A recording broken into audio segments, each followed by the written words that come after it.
दुनिया बनाने वाले क्या तेरे मन में समाई, काहे को दुनिया बनाई, काहे को दुनिया बनाई।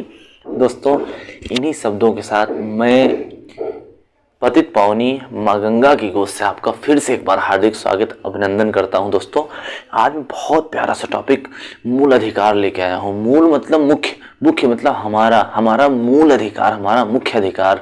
दोस्तों, अगर मैं बोल रहा हूँ, कोई आके मुझे मना कर दे नहीं तुम मत बोलो, तो मेरा मूल अधिकार मैं बोलूँगा, उसके खिलाफ मैं आवाज़ उठाऊँगा।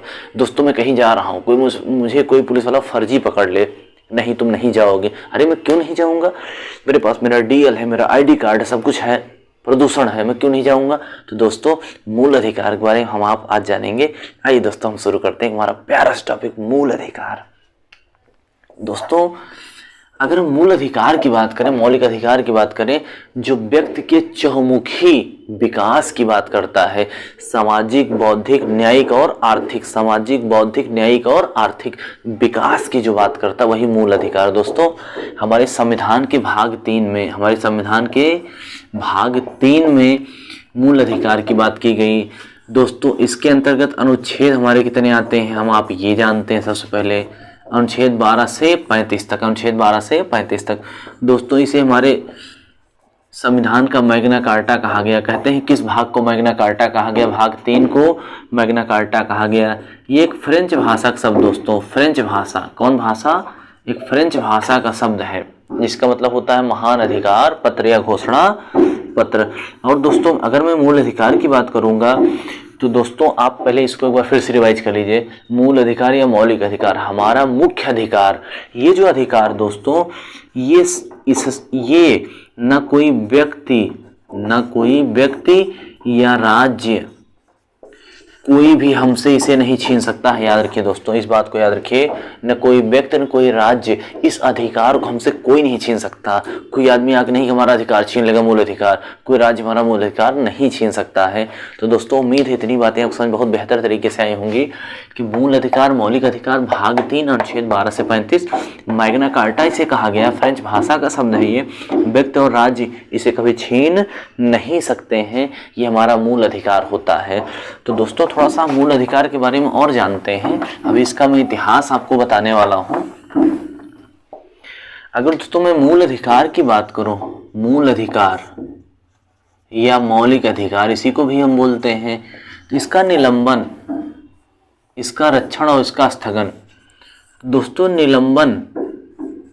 इसका निलंबन मतलब जानते हैं, कुछ समय के लिए हटाना, कुछ समय के लिए हटा देना, कुछ समय के लिए हटा देना।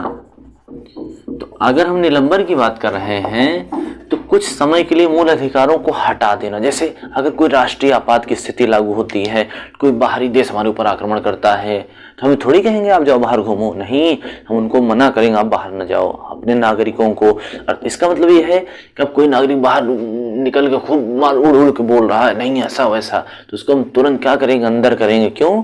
क्योंकि कोई बाहरी शत्रु ने, बाहरी देश ने हमारे ऊपर क्या किया है? आक्रमण करा है।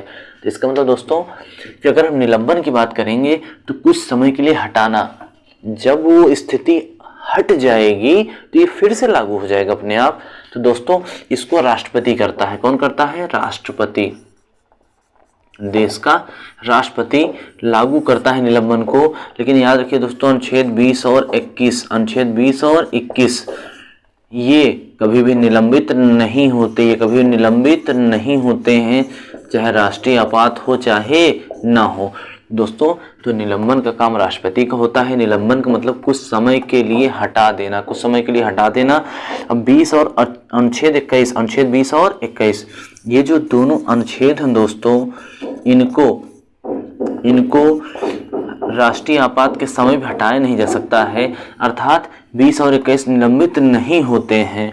अगर दोस्तों इनकी रक्षा की बात करें, इनके रक्षक की बात करें, तो सुप्रीम कोर्ट, उच्चतम न्यायालय, कौन भैया? उच्चतम न्यायालय इनकी रक्षा करता है। अर्थात हम इन पर वाद विवाद कर सकते हैं, अर्थात ये वाद योग्य होते हैं, वाद योग्य होते हैं।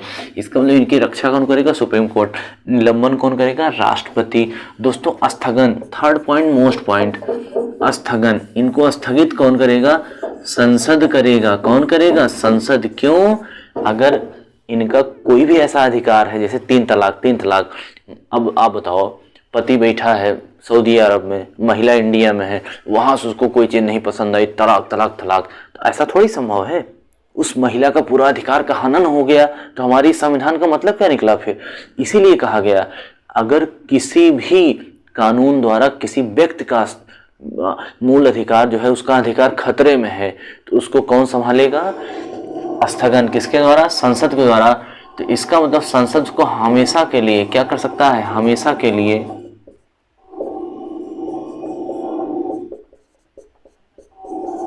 स्थगित कर सकता है। मतलब देखिए दोस्तों, मैं एक चीज एकदम स्पष्ट क्लियर कर रहा हूं, निलंबन मतलब कुछ समय के लिए, जब राष्ट्रीय आपात है तब तक निलंबित रहेगा, उसके बाद स्वतः लागू हो जाएगा। लेकिन स्थगन मतलब हमेशा के लिए, जैसे 3 तलाक, अब 3 तलाक हमेशा के लिए स्थगित कर दिया गया, अब 3 तलाक दोबारा लागू नहीं हो सकता। और रही बात रक्षक की, भैया सुप्रीम कोर्ट मतलब न्यायालय, सुप्रीम कोर्ट मतलब कौन? न्यायालय। तो दोस्तों हमने आपको सिर्फ थोड़ा सा मूल अधिकार और मौलिक अधिकारों के बारे में हल्का से चर्चा करा है, बहुत छोटा सा पॉइंट है, तो आप समझे होंगे कि कब निलंबन होगा, कब उसका रक्षा कौन करेगा, कब स्थगन होगा। उसके बाद इसका भाग किस में नंबर आता? भाग 3 में आता। अनुच्छेद कहाँ से कहाँ तक। दोस्तों अब मैं इसके इतिहास के बारे में अगर बात करूँ, तो मूल अधिकार का इतिहास क्या रहा है, तो अगर दोस्तों मूल अधिकारों के इतिहास के बारे में बात करूँगा, तो आप याद रखिए कि थोड़ा सा हमको आपको बहुत पीछे चलना पड़ेगा, बहुत पीछे, मतलब सन 1215, सन 1215 इंग्लैंड के राजा का नाम क्या था? जॉन। इंग्लैंड का राजा क्या नाम था? जॉन। तो जॉन ने अपने कुछ सामंतों को अर्थात उनके जो अनुयायी थे, उनको जो मानने वाले लोग थे, उनको जब इन्होंने कुछ विरोध किया, इनके सामंतों को जो कुछ अधिकार नहीं मिला, तो इन सामंतों ने राजा का कुछ विरोध किया। तो राजा ने कहा, चलो मैं तुम्हें कुछ नागरिक अधिकार देता हूँ, जो अधिकार तुम्हें जीने में, तुम्हारी रक्षा करने में तुम्हारी सहायता करेंगे। तो दोस्तों सबसे पहले अगर मूल अधिकार की बात की जाए 1215 में, तो मूल अधिकार की चर्चा यहीं से हुई थी। लेकिन उस समय दोस्तों संविधान को कोई वैल्यू था नहीं, संविधान लागू था नहीं, तो इस चीज को मान्य नहीं किया गया, और राजा जॉन ने 1 ही महीने बाद इस कानून को निरस्त कर दिया गया। तो दोस्तों इसके आगे हम आप देखते हैं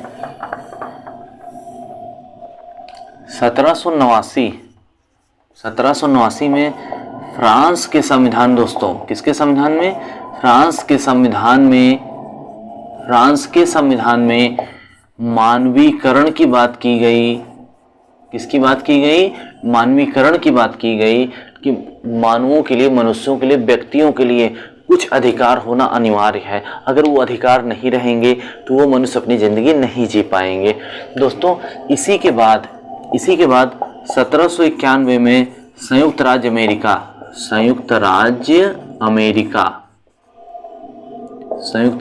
अमेरिका, इसको हम आप कहते हैं यूएसए, इन्होंने मूल अधिकार को या मौलिक अधिकार को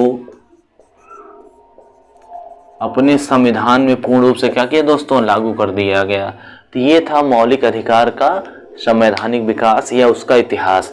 1215 में इंग्लैंड में, 1789 में कहा फ्रांस के संविधान में मानवीकरण की बात की गई, 1791 में संयुक्त राज्य अमेरिका यूएसए में मूल अधिकार मौलिक अधिकार की बात की गई, जो मुख्यतः नागरिकों के लिए, किसके लिए दोस्तों? नागरिकों के लिए था। ये तो इसका इतिहास था। अगर दोस्तों भारतीय इतिहास की बात करेंगे कि मूल अधिकार मौलिक अधिकार कहाँ से लिया गया, तो दोस्तों याद रखिएगा, अगर हम भारतीय इतिहास की बात करेंगे तो यहाँ याद रखिएगा 3-4 डेटें सामने आती हैं, मुश्किल से 3-4 डेटें, कि जैसे 1895 में बाल गंगाधर तिलक ने सबसे पहले मूल अधिकार की बात किया था। 1895 दोस्तों, ये लिखे 1895। फिर 1925 में एनी बेसेंट। किसने? एनी बेसेंट नाम सबने सुना होगा। तो एनी बेसेंट ने क्या किया कि सबसे पहले Commonwealth of India Commonwealth of India में मूल अधिकारों की चर्चा किया था। किसकी चर्चा किया? मूल अधिकारों की।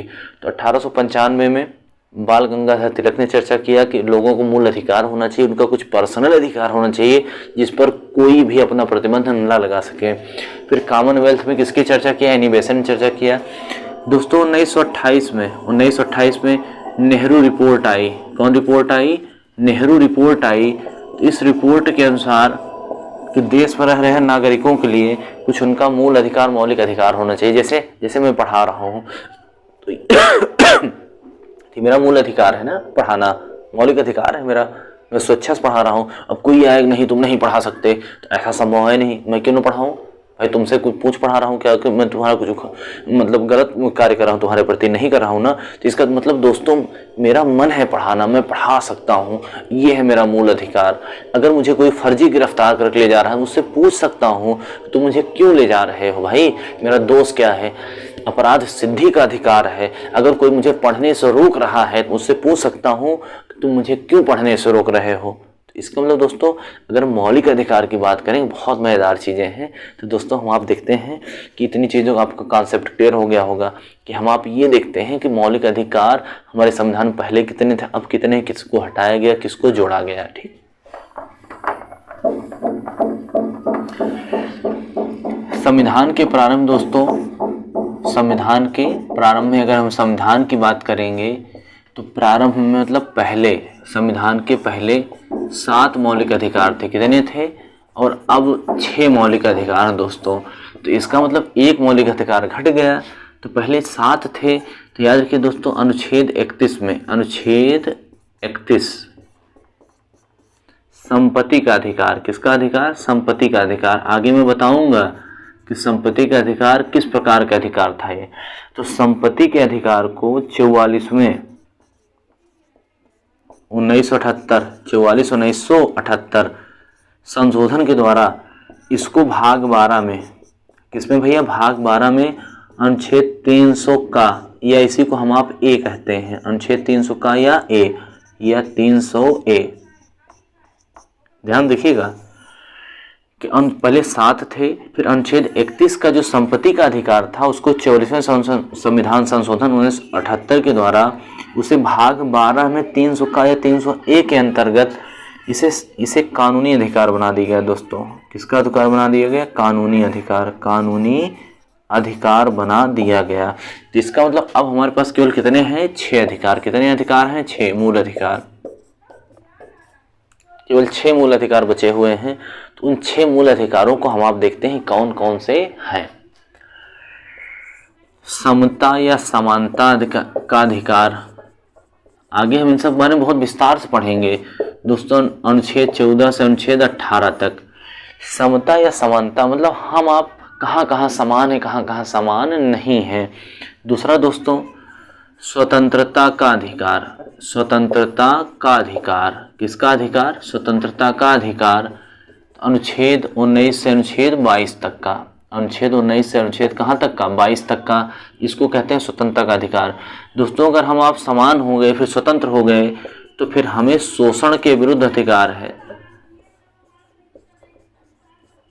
शोषण के विरुद्ध अनुच्छेद 23 से लेकर दोस्तों अनुच्छेद 24 तक शोषण के विरुद्ध।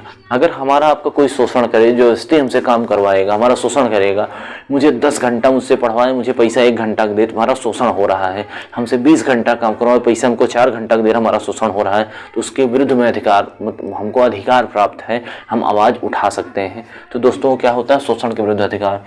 चौथा दोस्तों होता है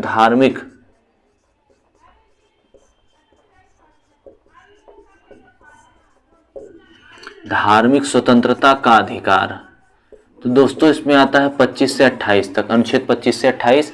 आप याद रखिएगा नेक्स्ट वीडियो हम एक एक चीज़ की चर्चा करने वाले हैं कि 14 से 18 क्या, 19 से 22 क्या, 23 24 क्या, 25 से 28 क्या है दोस्तों। इसके बाद आता है 5वां सांस्कृतिक एवं शिक्षा का अधिकार। सांस्कृतिक एवं शिक्षा का अधिकार, सांस्कृतिक एवं शिक्षा का अधिकार दोस्तों ये 29 और 30 में आता है, 29 और 30। तो देखिए 30 के आगे 31 वाला मैंने बताया कि 44वें संविधान संशोधन 1978 द्वारा उसे हटा दिया गया, संपत्ति के अधिकार को क्या बना दिया गया, कानूनी अधिकार बना दिया गया। तो 30 हट गया दोस्तों। फाइनल जो है हमारा आता है